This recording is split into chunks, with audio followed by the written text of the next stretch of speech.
I'm 40 years old physically, but emotionally, I was probably like 10 or 11 years old, right? I've had to work on building that emotional intelligence and the emotional understanding throughout the years of therapy, and just not even outside of therapy, right?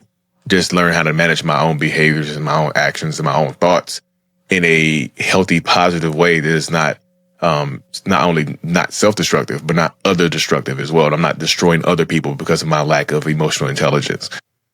Just not for self, but for other people as well, my kids and just anybody in my environment.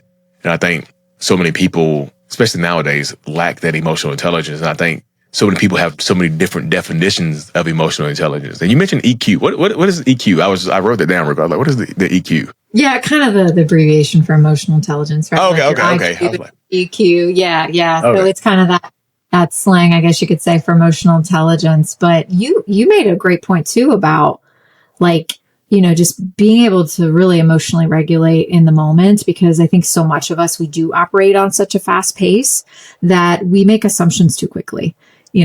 Someone says something and we're off to the races, or we make an association or make it about us or a deficit we have or our story or what we know about it. And that's where I think we're missing the ball. And I do think it's a matter of just pausing and keeping ownership and really refraining from jumping in and making assumptions, because that can be so damaging. And I know I use this a lot as a clinician, but I really try to use it in other roles in my life where someone might say something and I'm like, ooh, that was a little triggering, or ooh, what? Yeah.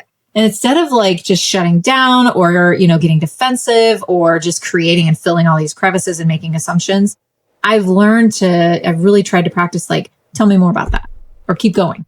Or can you explain that? Keep going. I'm interested. That right there, I need more information. I don't need to leave it to my own devices with this one sentence or one little statement for me to then fill in the gaps, because it's probably not going to end well for me or that person or the relationship. So it is about kind of those statements. When you feel a little ignited, it's how can I pause, use my emotional intelligence and say, you tell me more about that? Or keep going. Yeah, no, this is interesting. Or can you explain that differently? That gives you more, right? And that's a helpful technique, I think, on any front. I've had to actually work on it a lot in my own life as well. Just I call it slowing myself down so I don't give those overreactions or just the wrong reaction or the wrong response to something because I misunderstood it or I mistook it as criticism. Somebody's saying something to me and I take it as a personal attack, and now I'm attacking them, and they'll say something like, why are you so angry? I didn't mean it that way. Why would you take it that way? Why you pop off the handle? Why you just go crazy?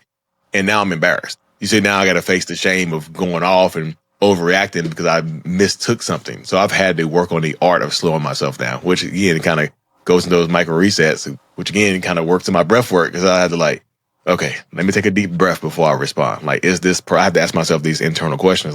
Is this person attacking me? Am I misunderstanding this situation? Is this, and it allows me to come from a different place, like you said, of ownership and just of accountability. So I'm not wrong. I could still be wrong, right? I'm not always gonna be right, but it's helped me being able to slow myself down in my own interpersonal relationships and business relationships and things like that as well, as to where I was when I was younger, super reactionary because I would just misunderstand things and I thought people were attacking me. Now I'm just is this person attacking me? Even if they are attacking me, I don't have to respond over the top. I can still respond in kind and just remove myself from the situation, as opposed to, maybe harming my reputation by flying off the handle, because, everybody, they put their phones out, you get recorded saying something unnecessary and just and things like that. So I feel like I've absolutely had to work on the art of slowing myself down, even to a snail's pace sometimes. I had to tell my wife, look, if we're having some type of healthy conflict or whatever, if I'm taking a little while to respond, it's not because I'm being disrespectful. It's because I have to slow myself down so I don't say something rude or disrespectful to you. And now I regret it later on. I'm it's blown, it's blown way out of proportion than what it actually should have been or what it needed to be. And it's kind of wild. So I'm glad you said that right there.